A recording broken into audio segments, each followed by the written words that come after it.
അള്ളാന്റെ റസൂലിന്റെ മുമ്പിലേക്ക് മഹാനായ അബ്ദുല്ലാഹി ബിൻ ഉമ്മു മക്തൂം വന്നു. അതെന്നെ അത്ഭുതമാണ്.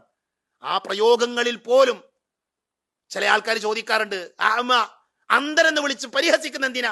അബ്ദുല്ലാഹി ബിൻ ഉമ്മു മക്തൂമിന്റെ പേര് പറഞ്ഞൂടെ എന്ന് ചോദിക്കാറുണ്ട് ആൾക്കാർ. ആളുകൾ ആക്ഷേപിക്കുന്നതിന് തുല്യമല്ലേ ആമാൻ എന്തിനാ ഖുർആൻ പ്രയോഗിച്ചത്? മുഫസ്സിറുകൾ നൽകിയ മറുപടിയുണ്ട്.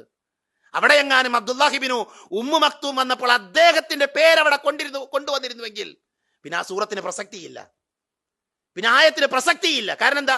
അന്ധനായ മനുഷ്യൻ വന്നു. അപ്പോഴേ ആ കാര്യം മനസ്സിലാക്കുള്ളൂ. അന്ധനായ മനുഷ്യൻ വന്നപ്പോ നബി സല്ലല്ലാഹു അലൈഹി വസല്ലം എന്ത് ചെയ്തു? തന്റെ മുമ്പിലുള്ള ആളുകളോട് ദഅവത്ത് നടത്താണ്. പ്രവാചകൻ ദഅവത്ത് നടത്താണ്. പ്രവാചകൻ മുഖം തിരിച്ചു. മുഖം തിരിച്ചത് ആര് കണ്ടിട്ടില്ല? അബ്ദുല്ലാഹി ബിൻ ഉമ്മു മക്തൂം കണ്ടിട്ടില്ല. അദ്ദേഹം അറിഞ്ഞിട്ടുമില്ല. അദ്ദേഹം സലാം പറഞ്ഞു, നബി സലാം മടക്കി. പ്രവാചകൻ സല്ലല്ലാഹു അലൈഹി വസല്ലം സത്യസന്ധനായിരുന്നു. നബിയെ വിമർശിച്ചുകൊണ്ട് ആ പദം പറയുമ്പോൾ സൂക്ഷിക്കണമെന്നാണ് പണ്ഡിതന്മാരെ. നബിയെ ഗുണദോഷിച്ചുകൊണ്ട്, നബി ചെയ്തത് നല്ലതാണ്, കുറച്ചുകൂടെ നല്ലത് എന്ന രീതിയിൽ ഓർമ്മപ്പെടുത്തിക്കൊണ്ടാണ് അല്ലാഹു സുബ്ഹാനഹു വ തആല ആയത്തിറക്കുന്നത്.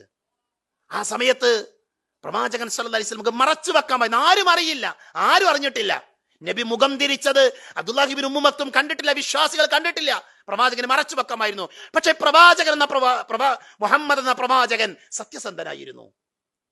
അതാണ് അദ്ദേഹം ഞങ്ങളെ പഠിപ്പിക്കുന്നത്.